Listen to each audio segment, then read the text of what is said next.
Hello students, आज हम लोग एक नया चैप्टर स्टार्ट करने जा रहे हैं जिसका नाम है प्लांट किंगडम।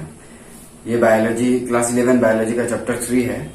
और पहले हम लोग किंगडम प्लांट्स का जो जनरल कैरेक्टर्स है उसको देखते हैं। तो किंगडम प्लांटी का जो जनरल कैरेक्टर्स है, they are multi cellular eukaryotes. Plants जो होते हैं ये मल्टी सेलुलर होते हैं, मतलब इन लोगों का सेल जो होता है वो एक से ज्यादा होता है। इन लोगों का बॉडी जो बनता है वो एक से ज्यादा सेल से बनता है, इसीलिए हम इनको मल्टी सेलुलर कहते हैं। और ये यूकैरियोट्स है, मतलब इनका जो न्यूक्लियस है वो न्यूक्लियर मेम्ब्रेन के साथ एनवलप्ड है और बहुत सारे सेल ऑर्गेनेल्स भी इनके सेल में प्रेजेंट है, इसीलिए इनको यूकैरियोट्स कहते हैं, मतलब मल्टी सेलुलर यूकैरियोट्स। इनके बॉडी में एक से ज्यादा सेल है। They are autotrophs because they can prepare their own food by photosynthesis. तो ये प्लांट्स जो होते हैं ये ऑटोट्रोफ्स हैं, मतलब ये अपना खाना खुद बनाते हैं। तो ये हम सबको पता ही है कि हम लोग भी प्लांट से ही न्यूट्रिशन लेते हैं। दुनिया में जितने भी ऑर्गेनिजम्स है मतलब ऑलमोस्ट 98% आप बोल सकते हैं कि ये सब प्लांट से ही हम लोग खाना या फिर अपने डेली नीड्स हम लोग यहीं से लेते हैं। तो दे आर ऑटोट्रोफ्स, मतलब ये लोग अपना खाना खुद बनाते हैं और जो खाने का बनाने का प्रोसेस है इनका उनको बोलते हैं हम फोटोसिंथेसिस। फोटोसिंथेसिस मतलब वाया लाइट के हेल्प से ये लोग अपना खाना खुद बनाते हैं। Plant cell contain cell wall and a large vacuole. इन लोगों का जो सेल है वो सेल वॉल, मतलब इन लोगों का सेल के बाहर एक सेल वॉल, बहुत एक rigid hard substance cell wall present होता है जो सेलुलोज से बनता है, जो कि एनिमल सेल में नहीं होता है। ये एक डिफरेंस है एनिमल और प्लांट सेल का कि प्लांट में सेल वॉल प्रेजेंट होता है प्लांट सेल में, और एक लार्ज बड़ा एक वैक्यूल प्रेजेंट होता है जहां पे पानी और न्यूट्रिशंस का एक्सचेंज वगैरह होता है। तो प्लांट का जो वैक्यूल होता है वो कंपेयर टू एनिमल मतलब वो बहुत बड़ा होता है, और प्लांट का एक ही वैक्यूल होता है और एनिमल्स के बहुत सारे छोटे छोटे वैक्यूल्स पाए जाते हैं। और ये वैक्यूल्स पानी स्टोर या फिर फूड स्टोरेज में बहुत हेल्प होता है। उसके बाद plant cell contains photosynthetic pigment chlorophyll. Plant cell में कुछ पिगमेंट भी होते हैं और जिनको हम फोटोसिंथेटिक पिगमेंट्स बोलते हैं, जिनका नाम होता है क्लोरोफिल, मतलब क्लोरोफिल ए, क्लोरोफिल बी। ये सब क्या करते हैं, ये सब सनलाइट को एब्जॉर्ब करने में हेल्प करते हैं, यही सब पिगमेंट्स। और फर्दर स्टडीज में हम लोग देखेंगे कि ये सब कैसे हेल्प करते हैं। दे आर नॉन मोटाइल, और ज्यादातर प्लांट्स नॉन मोटाइल होते हैं, एक्सेप्ट कुछ यूनिसेलुलर प्लांट्स जो होते हैं वो सब एक्वेटिक, कुछ यूनिसेलुलर प्लांट्स होते हैं जो चल फिर सकते हैं। बाकी ज्यादातर अगर ओवरऑल कहा जाए तो plants are non motile compare to animals. ये भी एक डिफरेंस है कि एनिमल्स मूव कर सकते हैं और प्लांट्स मूव नहीं कर सकते, हम लोग ये सुनते ही आ रहे हैं। तो ये कुछ कैरेक्टर्स है किंगडम प्लांट्स का। एल्गी जो प्लांट किंगडम का जो सबसे सिंपल कैरेक्टर वाला क्लास है उसके बारे में डिस्कस करते हैं। उसका सबसे पहले जनरल कैरेक्टर्स देखते हैं जो है क्लोरोफिल बियरिंग ऑटोट्रोफिक, मतलब एल्गी में क्लोरोफिल प्रेजेंट होता है और क्लोरोफिल प्रेजेंट होने की वजह से ये लोग ऑटोट्रोफिक है, मतलब ये लोग अपना खाना खुद बना सकते हैं, इसीलिए ऑटोट्रोफिक। तो एल्गी अपना खाना खुद बना सकते हैं क्योंकि इनमें क्लोरोफिल प्रेजेंट होता है। सिंपल थैलॉइड, मतलब इनका जो बॉडी स्ट्रक्चर होता है, एल्गी का जो बॉडी स्ट्रक्चर होता है वो बहुत सिंपल होता है, बहुत ही सीधा साधा होता है। मतलब इनके बॉडी में रूट, स्टेम्स, लीव्स ये सब प्रेजेंट नहीं होता है, जिसके वजह से इनको थैलॉइड भी कहा जाता है। थैलॉइड मतलब कोई भी चीज जो चपटा हो, मतलब जो फ्लैट हो, जो जमीन से चिपका हुआ हो, तो ऐसे स्ट्रक्चर को हम थैलॉइड बोलते हैं। तो ये बहुत ही सीधा सिंपल स्ट्रक्चर है, बहुत ही फ्लैट स्ट्रक्चर है, इसीलिए इनको सिंपल थैलॉइड कहा जाता है। तो इन लोगों का बॉडी में यानी कोई रूट, स्टेम्स और लीव्स नहीं है। दे आर एक्वेटिक, ये लोग पानी में रहते हैं। तो ये मेराइन वाटर जो सागर वाला पानी है इसमें भी रहते हैं, और जो फ्रेश नदी वाला पानी या फिर हमारे पॉन्ड, लेक, इनमें भी जो पानी है इनमें भी ये एल्गी प्रेजेंट होते हैं।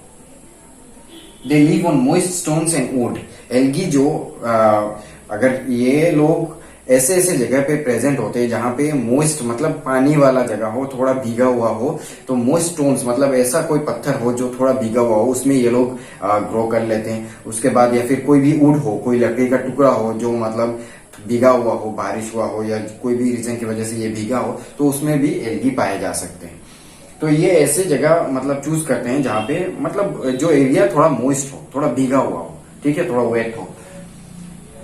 और एल्गी का एक सिंबायोटिक एसोसिएशन है जो हम लोगों ने लास्ट कुछ वीडियोस में भी देखा है कि ये लोग जब फंगाई के साथ मिक्स होके रहते हैं एक साथ, तो इसको हम बोलते हैं कि लाइकेन। लाइकेन एक ऐसा मतलब ग्रुप है जो एल्गी और फंगाई का मिक्स है। ये सिंबायोटिक एसोसिएशन है, मतलब एक दूसरे को ये लोग फायदा पहुंचाते हैं। एल्गी क्या करता है, खाना देता है, खाना बनाता है, और फंगाई ये शेल्टर प्रोवाइड करता है। तो ये एक दूसरे को हेल्प करते हैं।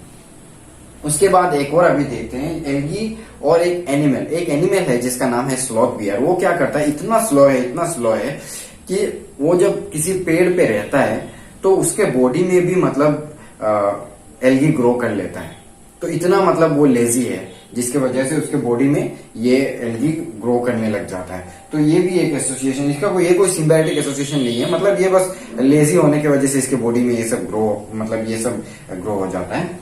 तो ये याद रखने कि स्लॉथ बियर ये एक एनिमल है जिसमें एल्गी मतलब जिसके बॉडी में एल्गी मतलब मिलता है।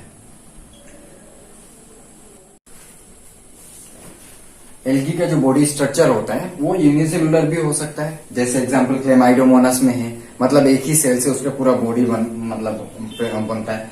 उसके बाद एक कॉलोनियल मतलब कुछ सेल्स एग्रीगेट होके एक साथ मिलके एक कॉलोनी फॉर्म करते हैं, तो वो कॉलोनी में रहते हैं, जैसे एग्जांपल हो गया वॉल्वॉक्स। उसके बाद मल्टीसेलुलर, स्पाइरोगाइरा और उलेथ्रिक्स। तो ये मल्टीसेलुलर मतलब इन लोगों में एक से ज्यादा सेल प्रेजेंट होता है। उसके बाद क्रेब्स, ये एक मेराइन एल्गी है जो जिसका स्ट्रक्चर बहुत बड़ा है, ये सागर में पाया जाता है, और जिसका प्लेन बॉडी उसका बॉडी बहुत लंबा और बड़ा होता है। ये ग्रीनिश ब्राउन टाइप का होता है, और ये one of the biggest algae है ये, इसको ही सबसे बड़ा एल्गी कहा जाता है। उसके बाद रिजर्व फूड स्टार्च, एल्गी का जो रिजर्व फूड होता है वो एक स्टार्च होता है, ये एक पॉलीसेकेराइड है।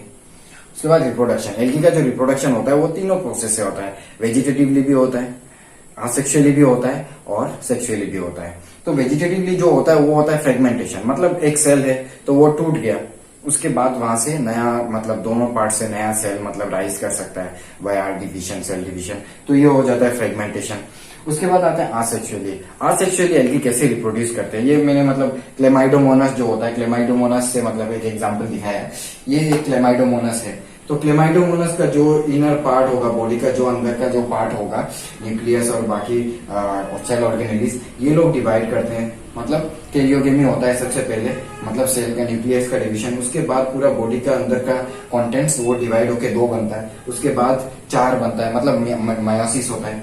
उसके बाद जब पूरा 4 सेल ऐसे बन जाता है, उसके बाद ये आउटर जो लेयर होता है, जो उसका वाल होता है, वो बर्स्ट होके जितने भी अंदर क्लेमाइडोमोनास के ऑफस्प्रिंग्स है वो पूरा निकल के आ जाते हैं। यहाँ पे एक ही सेल का इन्वॉल्वमेंट है, इसीलिए आसेक्सुअल रिप्रोडक्शन मतलब आसेक्सुअल रिप्रोडक्शन मतलब एक ही सेल का इन्वॉल्वमेंट जहाँ पे होता है।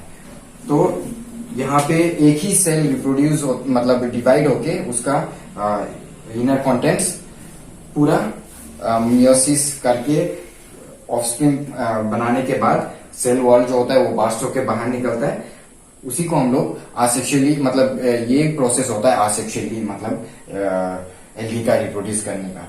स्पोर फॉर्मेशन, यहाँ पे स्पोर भी फॉर्म होता है, ये जो 4 होते हैं ये पहले स्पोर रहते हैं, ठीक है, तो उसके बाद स्पोर से इसका पूरा बॉडी बनता है क्लेमाइडोमोनास का।